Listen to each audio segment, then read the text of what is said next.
Assalamualaikum warahmatullahi wabarakatuh. Bismillah, alhamdulillah, wassalatu wassalamu ala rasulillah Sayyidina Muhammad ibn Abdillah wa ala alihi wa sahbihi wa mawalah amma ba'du. Faqolal ulama amsik habibi ma alaihi jama'atun wahkum bi'adlin wanha ma huwa ma'samu amsik habibi ma alaihi jama'atun wahkum bi'adlin wanha ma huwa ma'samu. Selamat dipertemukan kembali di kajian kitab Qomi Ut-Tughyan. Bahasan kita kali ini tentang cabang iman yang ke-51, al-hukmu bainan nas bil adli, yaitu memberikan putusan hukuman untuk orang lain dengan penuh rasa keadilan. Yang mana memberikan rasa keadilan bagi para penegak hukum maupun di luar para penegak hukum, ini menjadikan cabang iman yang ke-51. Apabila seorang hakim tidak adil dalam memutuskan hukum yang terjadi di pengadilan, maka hakim tersebut dikategorikan tidak memenuhi cabang iman yang ke-51. Ada ta'rif yang dinamakan adil adalah wad'u syai'in fi mahalihi, menempatkan sesuatu pada tempatnya. Yang salah disalahkan, yang benar dibenarkan. Yang salah tidak terlepas dari hukuman penjara ataupun denda. Yang benar tentunya akan berada di luar tuntutan apapun. Ada juga yang dimaksud dengan adil ini tentulah mempunyai lawan kata. Lawan kata adil ini adalah zolim. Apa yang dimaksud dengan zolim? Wad'u syai'in fi ghairi mahalihi, menempatkan sesuatu bukan pada tempatnya. Yang salah dikatakan benar, yang benar dikatakan salah. Ketika kita berbicara keadilan, tidak bisa terlepas dari pengadilan yang berhubungan dengan aparatur negara atau aparat-aparat hukum yang ditunjuk oleh negara untuk melaksanakan menghukum sesuatu dengan seadil-adilnya, yaitu polisi, kejaksaan, pengacara, dan hakim yang memutuskan sesuatu di pengadilan. Apabila keempat orang ini sudah tidak berpihak pada kebenaran, tapi lebih berpihak kepada duniawi berupa harta benda, maka tunggulah kebobrokan pengadilan negara kita. Na'udzubillah, summa na'udzubillahi min dzalik. Sahabat sena rahmatul ummah yang saya cintai dan Allah muliakan, walaupun kita bukan hakim, bukan jaksa, bukan polisi, bukan pengacara, atau penasehat hukum, bersikap adil adalah kewajiban bagi kita sekalian. Sebagai contoh, seorang ayah mempunyai dua anak. Yang pertama anak kandungnya, yang kedua anak tirinya. Lalu ada sengketa antara anak kandung dan anak tiri. Sedangkan menurut berita, posisi si anak tiri ini ada dalam posisi yang benar, sementara anak kandungnya berada dalam posisi yang salah. Jangan ragu-ragu sebagai kepala keluarga untuk menghukum. Katakanlah salah walaupun ada anak kandung, katakanlah benar walaupun itu anak tiri. Begitupun seorang guru yang ingin menghakimi atau mengadili kedua muridnya yang bersengketa, satu anak orang kaya, yang satu lagi anak orang yang pas-pasan. Jangan sampai anak orang kaya karena terpandang materinya sehingga sering melakukan kesalahan pun tidak pernah diberikan sanksi. Tapi aneh-anehnya banyak juga seorang guru yang tidak adil, orang yang tidak punya, melakukan hal-hal kecil berupa kesalahan lalu dihukum dengan berat.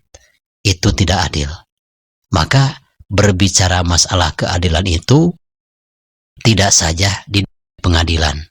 Seorang ibu bisa mengadili anak-anaknya. Seorang ayah pun bisa mengadili anak-anaknya dengan adil. Seorang guru pun bisa mengadili murid-muridnya.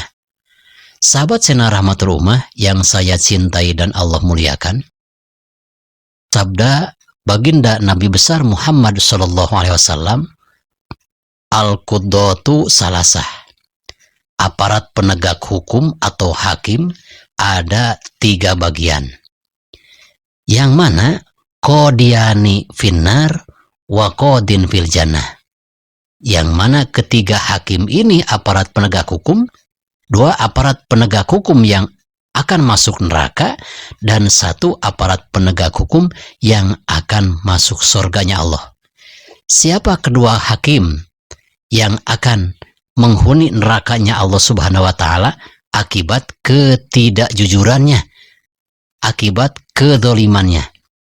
Yang pertama, qodin qodo bigoiril haq wa huwa ya'lamu fadzalika finnar.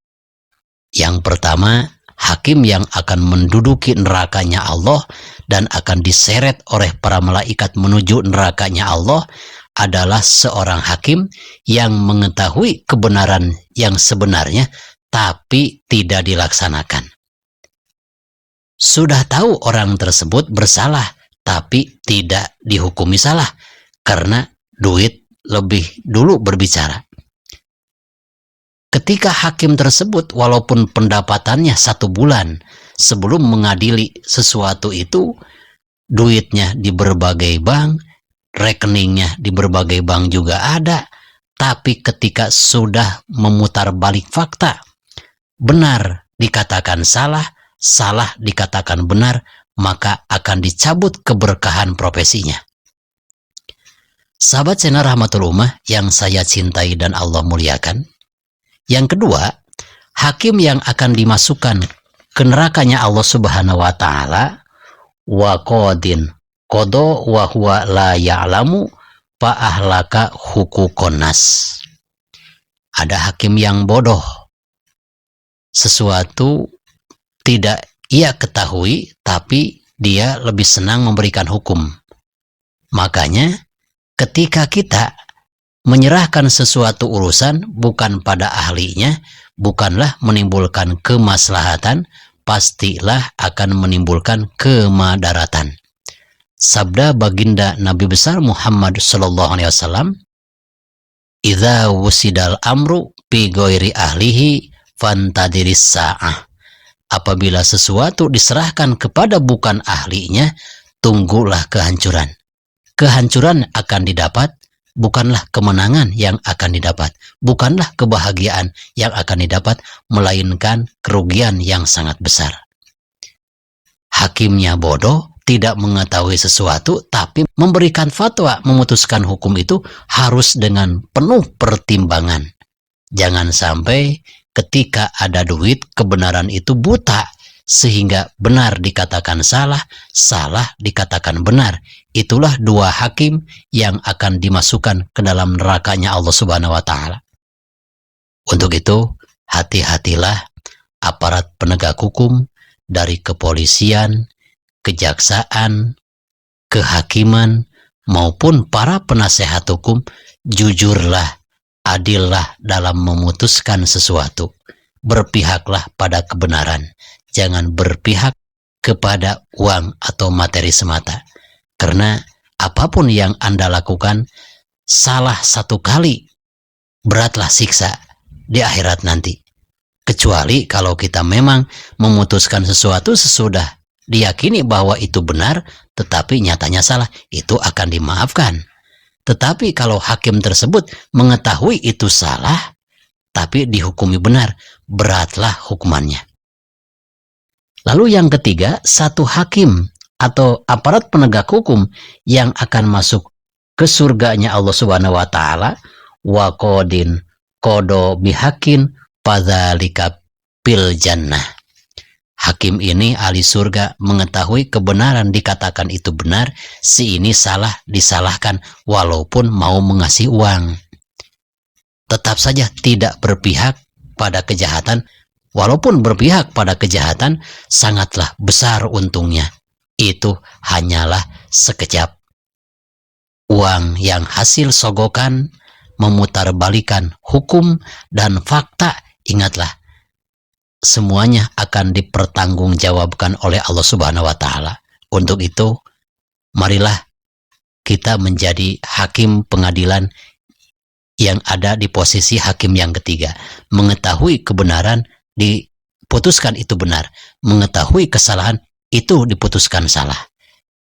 Tidak berlaku hanya untuk aparat penegak hukum saja, ini bagi semua kalangan. Jangan tutup-tutupi kebenaran karena uang. Jangan dibukakan kesalahan karena uang juga. Itu akan berbahaya. Seandainya aparat penegak hukum di negara kita, apakah kepolisian, apakah kehakiman, ataupun kejaksaan, dan para penasehat hukum, apabila yang dibicarakan bukan kemaslahatan Allah, tapi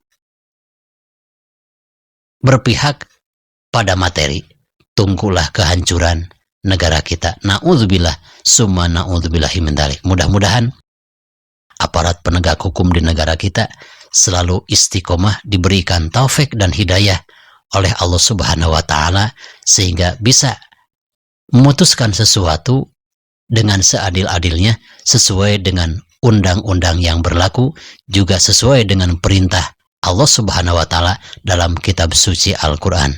Hudma sofa wada ma kadar billahi fi sabilil haq. Wassalamualaikum warahmatullahi wabarakatuh.